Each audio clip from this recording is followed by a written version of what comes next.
Hello, നിങ്ങൾക്ക് എല്ലാവർക്കും Shiny Xavier YouTube പേജിലേക്ക് ഒത്തിരി സ്നേഹത്തോടെ സ്വാഗതം.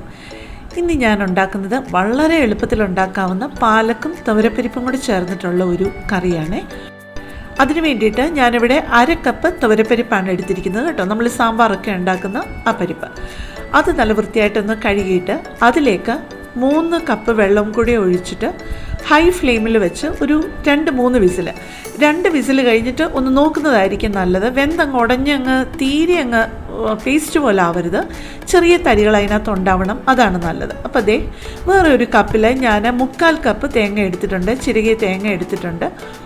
അതിലോട്ട് 1/4 ടീസ്പൂൺ ജീരകവും കൂടി ഇട്ട് ഒരു 1/4 കപ്പ് വെള്ളം ഒഴിച്ച് നന്നായിട്ടൊന്ന് അരച്ചെടുക്കുകയാണ്.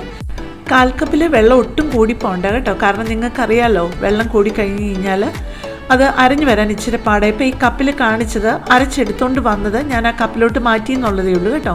വൈറ്റ് കളർ ആയതുകൊണ്ടാണ് നിങ്ങൾക്കത് ശരിക്കും കാണാത്തത്. അപ്പോൾ നമുക്കിനിയും വേണ്ട ചേരുവകളൊക്കെ ഒന്ന് എടുത്തു വയ്ക്കാം.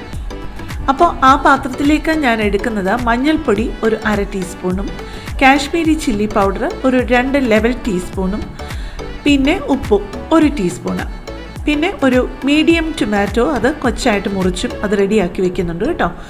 ഇതെല്ലാം നമുക്ക് പരിപ്പ് വെന്ത് കഴിയുമ്പം അതിനകത്തോട്ട് ചേർക്കാനുള്ളതാണ് കേട്ടോ. ഇപ്പോൾ വെള്ളം കുറവാണെന്ന് തോന്നിയത് കൊണ്ട് ഞാൻ 1 കപ്പ് തിളച്ച വെള്ളം കൂടെ ഞാൻ ഒഴിച്ചിട്ടുണ്ട്. പിന്നെ പാലക്കിടുക. ഇതിൻ്റെ ഇടയ്ക്ക് എനിക്കൊരു അബദ്ധം പറ്റിയത്, നമ്മുടെ ആ പൊടികളുമൊക്കെ ഇടുന്ന വീഡിയോ എടുക്കാൻ മറന്നുപോയി. സോറി കേട്ടോ, പ്രായമായ ഒരാളല്ലേ, അങ്ങ് ക്ഷമിച്ചേരും കേട്ടോ.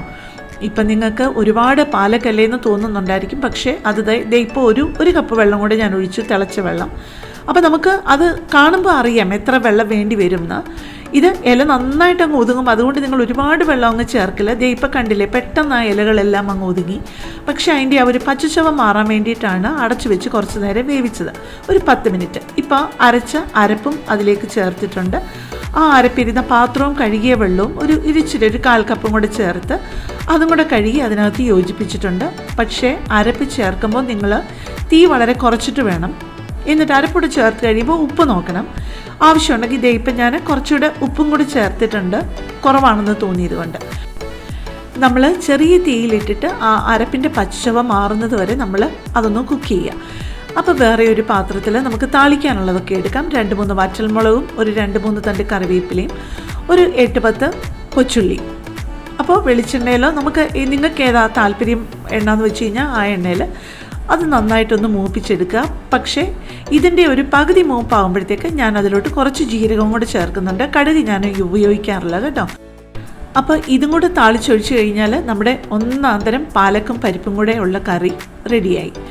പിന്നെ എനിക്ക് നിങ്ങളോട് ഒരു പ്രത്യേക ഒരു സന്തോഷം പങ്കുവയ്ക്കാനുള്ളത്, നിങ്ങളോട് ഞാൻ എൻ്റെ മനസ്സിലെ ആഗ്രഹം പറയാതെ തന്നെ, എനിക്ക് വലിയൊരു ആഗ്രഹം ഉണ്ടായിരുന്നു ന്യൂ ഇയർ ആകുമ്പോഴേക്ക് എനിക്ക് ഒരു 500 സബ്സ്ക്രൈബേഴ്സ് ആയിരുന്നെങ്കിലെന്ന്. അത് എൻ്റെ മനസ്സിലെ ആഗ്രഹം അറിഞ്ഞ് നിങ്ങളെല്ലാവരും കൂടെ കൂടി അത് സാധിച്ചു തന്നു. കറക്റ്റ് 1-ാം തീയതി 500-ൽ കൂടുതലായി എനിക്ക് സബ്സ്ക്രൈബേഴ്സ്. അതിന് നന്ദി പറയേണ്ടത് ആദ്യമായിട്ട് ദൈവത്തിനോടും പിന്നെ നിങ്ങളോടുമാണ് നന്ദി പറയേണ്ടത്. ഇനി ആദ്യമായിട്ട് എൻ്റെ ചാനലിലെ വീഡിയോ കാണുന്നവർ നിങ്ങൾക്ക് പ്രയോജനപ്പെടും, നിങ്ങൾക്ക് ഇഷ്ടമാവുന്നുണ്ടെന്നുണ്ടെങ്കിൽ നിങ്ങളും കണ്ട് സപ്പോർട്ട് ചെയ്ത് സബ്സ്ക്രൈബ് ചെയ്യുക. അപ്പോൾ വേറൊരു വീഡിയോയുമായിട്ട് നമുക്കിനിയും കാണാം. Thank you.